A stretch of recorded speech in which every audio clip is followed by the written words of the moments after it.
to do a perfect work in us. Amen.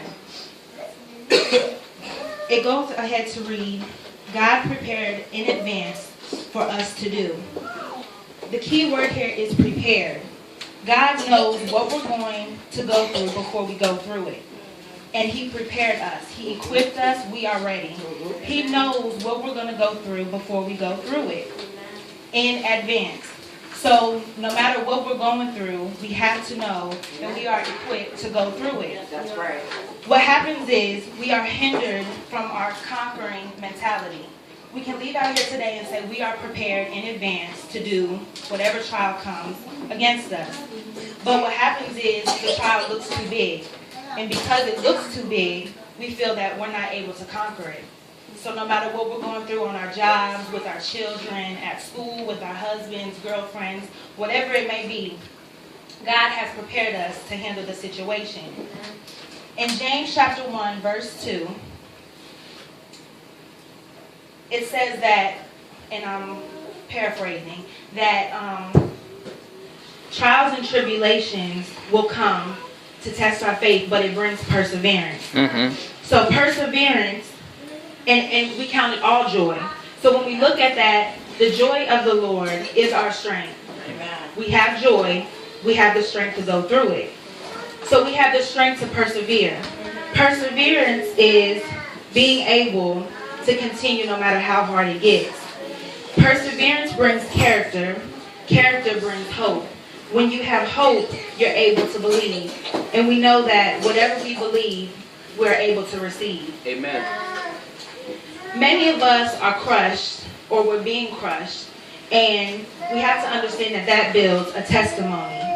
If we're able to change our perspective of what we're going through, we're able to understand what God is doing in our life. We know that everything works out for our good. Amen. I shared earlier, late last year, I shared a testimony about my daughter, and she was molested. And I use that testimony because nobody wants their child to be hurt. Nobody wants their child to be molested. And I looked at that situation and I questioned God, and I questioned myself as a parent. But I'm very thankful that God spoke to me clearly and told me that I broke chains. I broke spirits that were over her life. My mother had been molested, my sister, and myself. Nothing was ever done. And I was crushed at that time. I was crushed. I felt like my daughter was crushed. I felt that my family was crushed. But it built a testimony not only for myself, but for her. Amen. That she'll be able to grow up and say, I conquered that. And my mother helped me through it.